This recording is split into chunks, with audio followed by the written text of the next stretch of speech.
Hola, muy buenas tardes, ¿cómo le va a todos? Bueno, vamos a hablar un poco más de biotecnología, sobre cómo se puede potenciar esto en los sistemas agroalimentarios.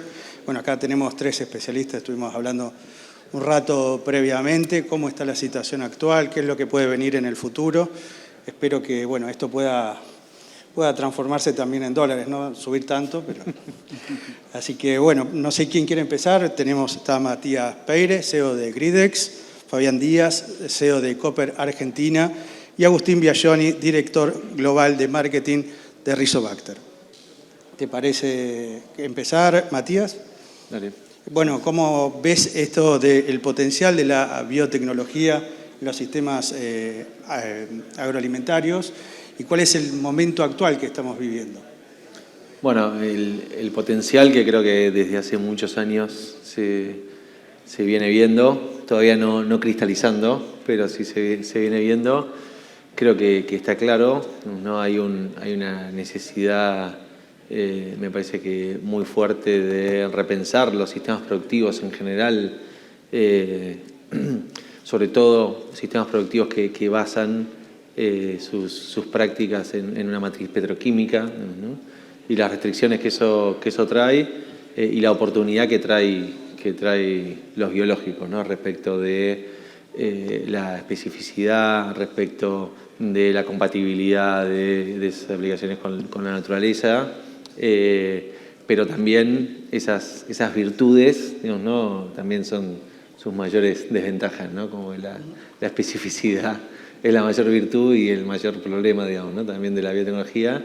Y creo que uno de los grandes desafíos ya no es tan científico, hay mucho recorrido, cada vez más, digamos, ¿no? Sino que tiene más que ver con desafíos de cómo repensamos modelos de negocios y modelos productivos y prácticas agronómicas que entiendan estas dinámicas que van a ser distintas, digamos, ¿no? Fabián, ¿vos cómo lo estás viendo esto del impacto en la actualidad de los sistemas? ¿Cómo lo estás viendo a futuro? Con esto que decía, con el recorrido, con la experiencia que ya va teniendo la biotecnología en la Argentina estas últimas décadas.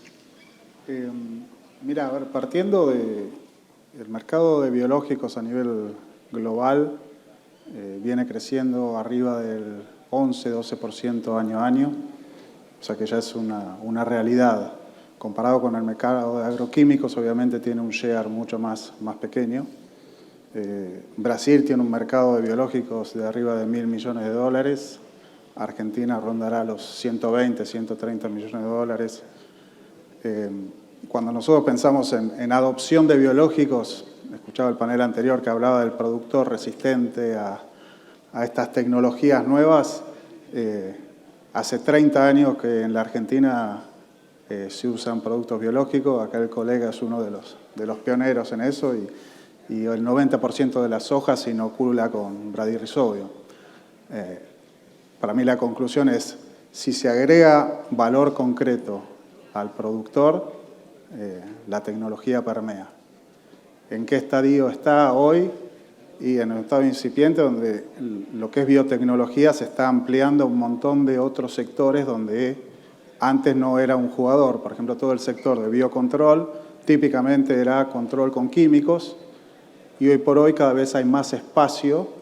Y no digo espacio simplemente por está bien que sea biológicos, es un logo de marketing. Hay demanda de mercados, hay restricciones de la inversión que se está haciendo en moléculas químicas, en realidad biológicos, se están cruzando las líneas, porque el mercado demanda menos químicos y demanda más biológicos.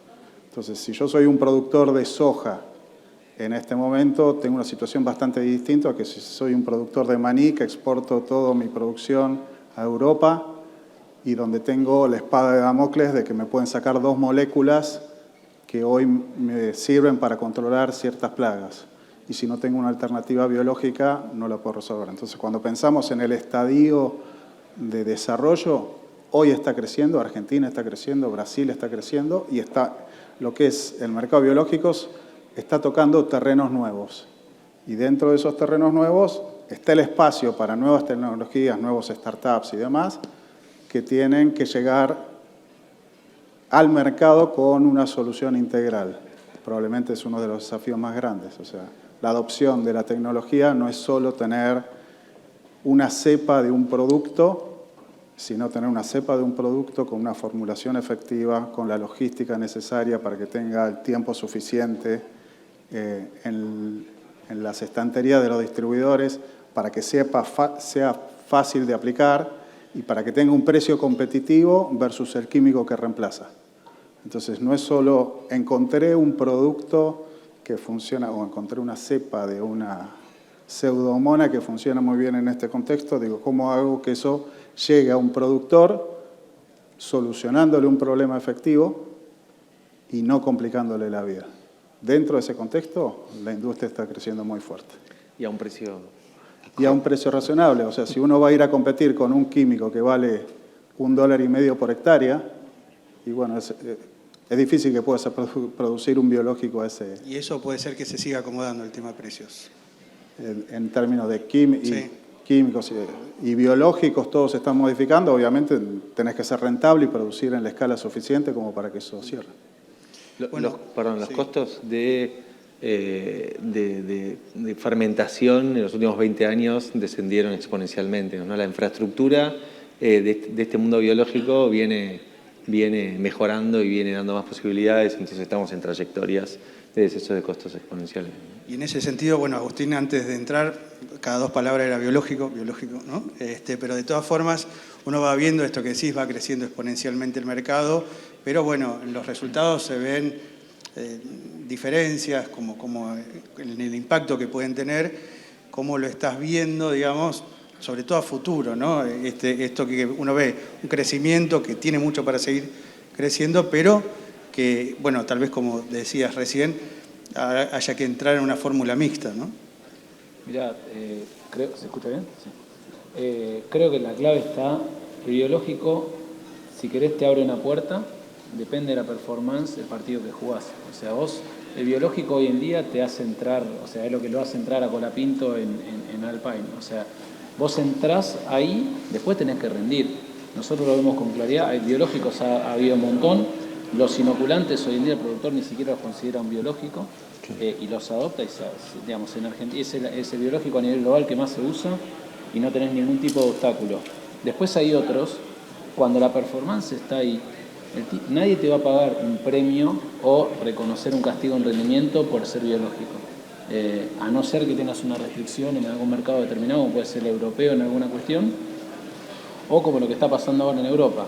Pero los biológicos han ido creciendo no solo en equipararse en performance, sino también en conveniencia de uso. Antes usaron biológico, quizás los inoculantes al principio era una turba, que básicamente ni que hablar de seguridad del operario. Se trataba con químicos mucho más nocivos que los de ahora, eso se respiraba porque la turba volaba.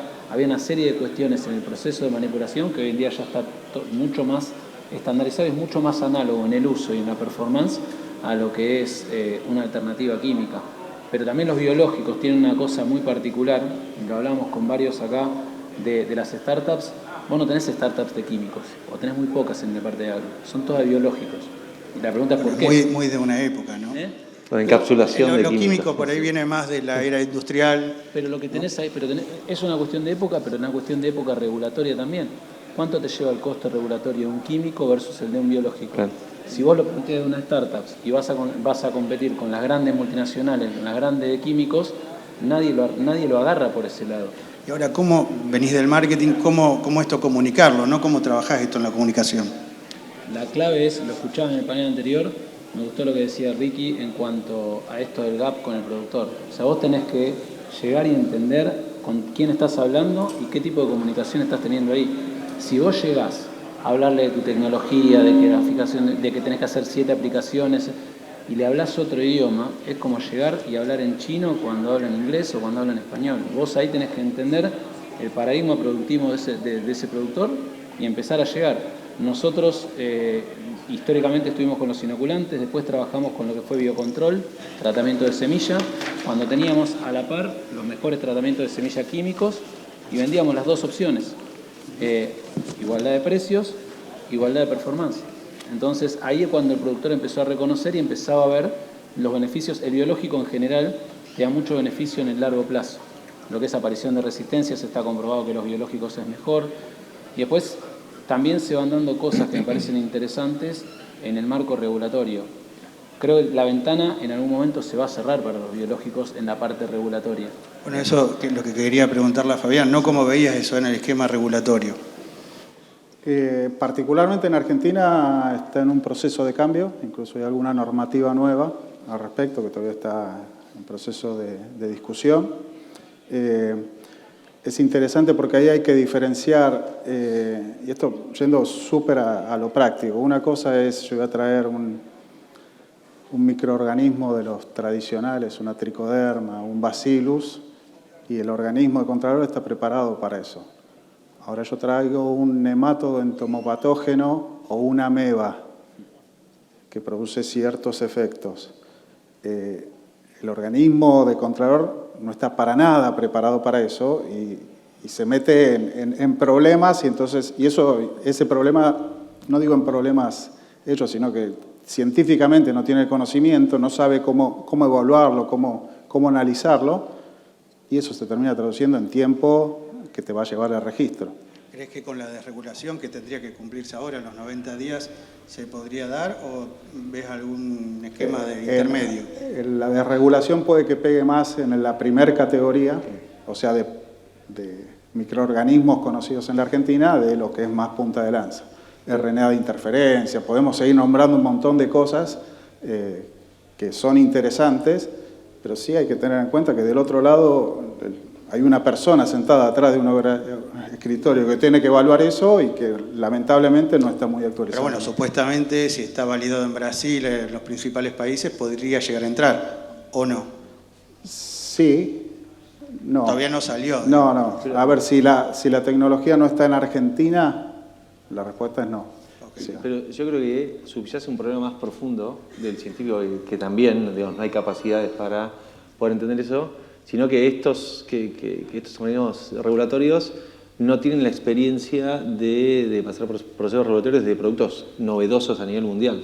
Entonces, como que sí tienen los procesos, las personas, la burocracia para hacer cosas que ya se aprobaron en otros lugares, pero aparte de la restricción científica que necesitan experiencia, tampoco está la cultura, el conocimiento de los procesos para regular procesos novedosos, ¿no? Que nunca nadie los hizo y tal vez es la primera agencia que trate un microorganismo de esa característica, ¿no? O un producto de esa característica. ¿Y cómo ves que evoluciona el tema de las verticales biotech en los próximos años? No, yo creo que todavía no se cristalizó, pero como bien decían, es una tendencia que viene creciendo. Creo que las restricciones productivas van a impulsar a que se adopten más de este tipo de tecnologías. La pregunta que yo dejo abierta, que me hago, que nos hago, es ¿cuánto Argentina puede capitalizar de eso? ¿No? Como que cuánto de ese paquete tecnológico que va a ser adoptado en los próximos 10 años en el mundo agrícola, sin dudas, va a haber sido desarrollado en nuestro país y van a ser marcas que estén pensadas desde acá hacia el mundo.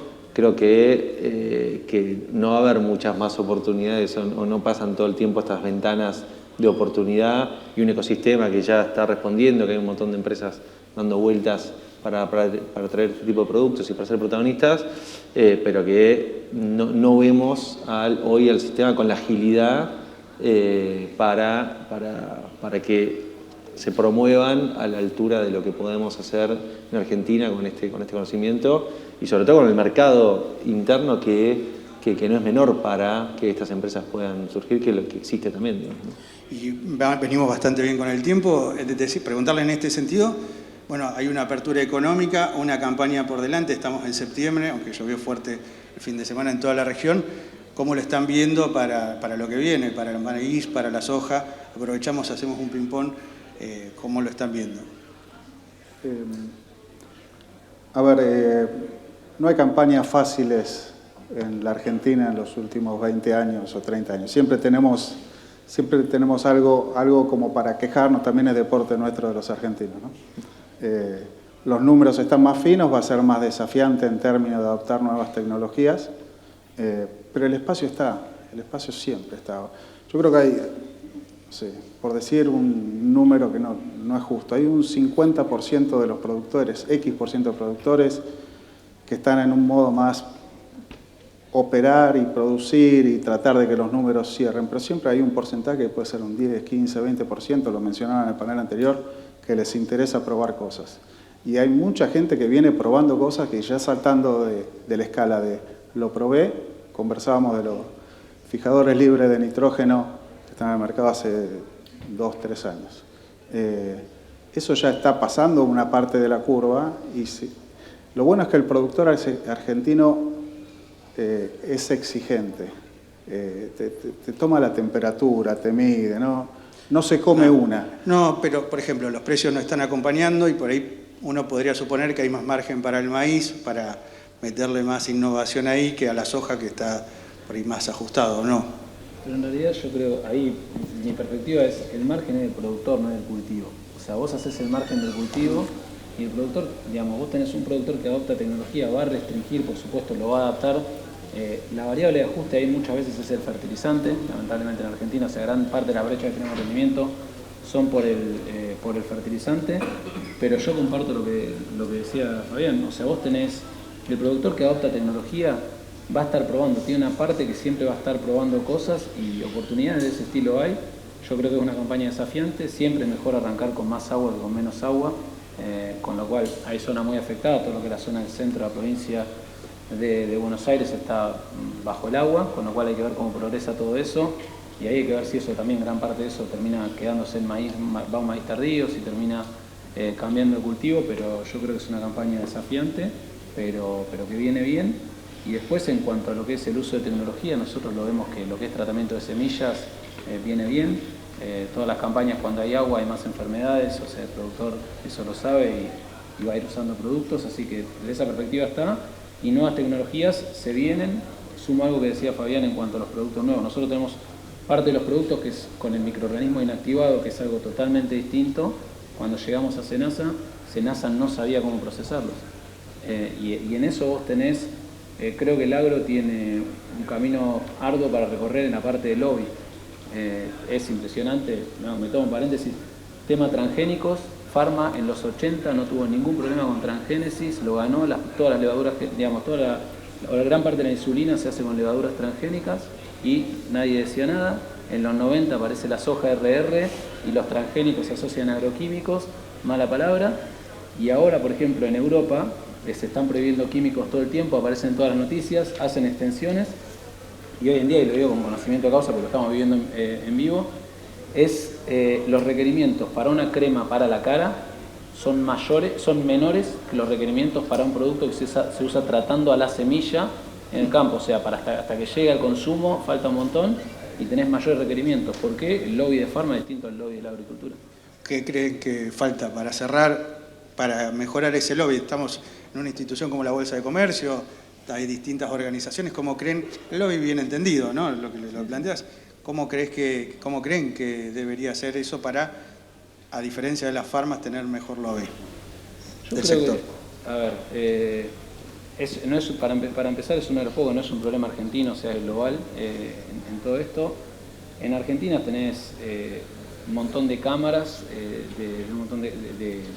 del mismo segmento tenés varias cámaras, más de una cámara, cuando en muchas partes del mundo tenés crop-life y te nuclea un par de cosas. Yo creo que hay que ponerse de acuerdo, buscar puntos de consenso en algunas cuestiones y en el tema regulatorio yo creo que hay que apuntar a lo base, a la seguridad, y una vez que esté asegurada la seguridad, yo soy los que cree que la performance la tiene que determinar más el productor que un ente regulatorio, y eso va a acelerar la penetración de tecnología. Y Argentina en variedad de tecnología, tenés APRESID, tenés CREA, con lo cual nadie dice, bueno, esto está validado por Senasa o no, si funciona. Está validado por APRESID, está validado por el INTA, está validado por CREA, está validado por algún asesor referente.